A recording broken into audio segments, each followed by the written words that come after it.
¿Qué sucede? ¿Qué sucede si la renegociación fracasa? Que es también una posibilidad.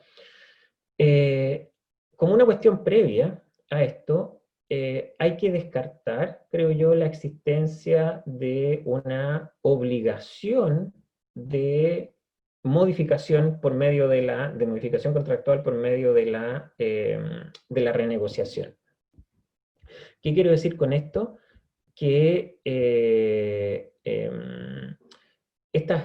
la renegociación del contrato no impone la obligación para ninguna de las partes de aceptar una propuesta hecha por la otra, así como no hay una obligación de celebrar un contrato y una parte puede retirarse de las negociaciones previas, tampoco hay una obligación de renegociar un contrato en el sentido de llegar a un acuerdo. Cualquiera de las dos partes podría estar en desacuerdo legítimamente, actuando incluso de buena fe, con los términos que se le proponen y simplemente no habrá acuerdo.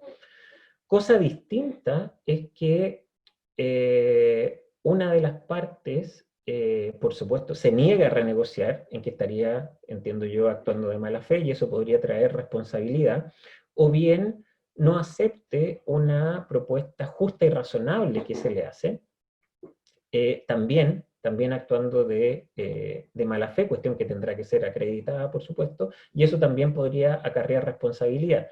Pero el hecho de no llegar a acuerdo no es en ningún caso un incumplimiento contractual o de otro tipo de obligación. ¿Y qué sucede, por lo tanto, si no hay acuerdo? Bueno, si ambas partes actuaron de buena fe y a pesar de eso no pudieron llegar a un término exitoso de las negociaciones, cualquiera de ellas tiene la posibilidad de recurrir al juez para pedir la adaptación del contrato o incluso su término.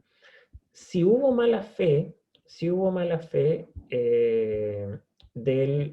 respecto de la renegociación, también, por supuesto, se mantiene esta alternativa de recurrir al juez o al árbitro para la adaptación o eventualmente la terminación del contrato, pero tal como señalé, podría esta parte que actuó de mala fe verse además sujeta a la obligación de indemnizar perjuicios.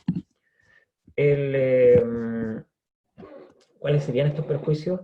Eventualmente básicamente el interés negativo, ¿no es cierto? Es decir, los gastos que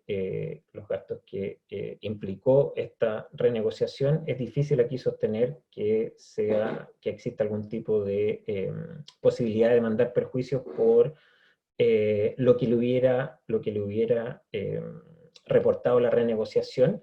¿Por qué? Porque en realidad, como dije, legítimamente podría no haberse llegado a un acuerdo, lo mismo que legítimamente se puede llegar a no celebrar un contrato, de manera que el interés positivo, entiendo yo, que queda en la mayoría de los casos fuera. Me parece que estoy llegando al tiempo, Sergio.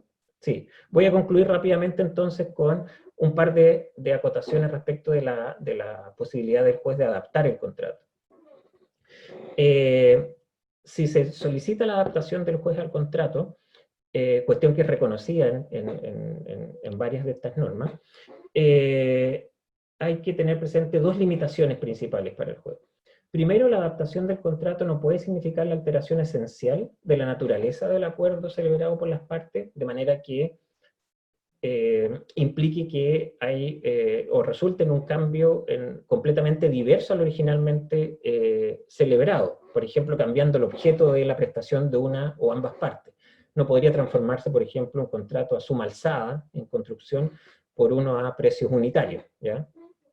Y lo otro, bastante relevante, el fin de la adaptación del contrato debe ser distribuir las pérdidas producidas por el cambio de circunstancias hasta el punto de hacerlas soportables para la parte afectada. ¿Qué quiere decir esto? Que se debe restaurar el equilibrio contractual, pero no necesariamente el equilibrio original, es decir, borrando toda la onerosidad que ha afectado al contrato, porque ello implicaría pasar el riesgo del deudor al acreedor, es decir, que el acreedor soporte todas las consecuencias negativas de este cambio de circunstancias. Lo que hay que hacer es que debe adaptarse el contrato hasta lo que se denomina el límite de sacrificio, o sea, el punto en que la prestación se ha transformado de onerosa en excesivamente onerosa.